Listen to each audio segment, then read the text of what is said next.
Zdravím tě na cestě, poutníku. Já jsem bratr Dominik. A kdože je bratr Dominik?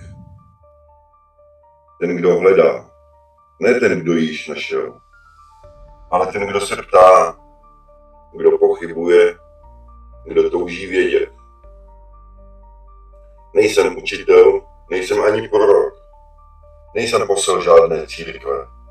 Jsem poutník, který kráčí cestou. Jsem obyčejný člověk, který se ptá.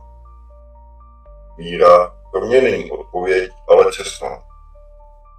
A tu cestu chci sdílet s těmi, kteří hledají jako já. Pokud kráčíš také, můžeme jít chvíli spolu. Tento kanál není o dogmatech. Není ani o teologii. Je o otázkách. O tichu. O sdílení. O odvaze jít dál, i když nevidíš celý směr a cíl. Najdeš tady rozhovory, streamy, myšlenky z cest i zamyšlení.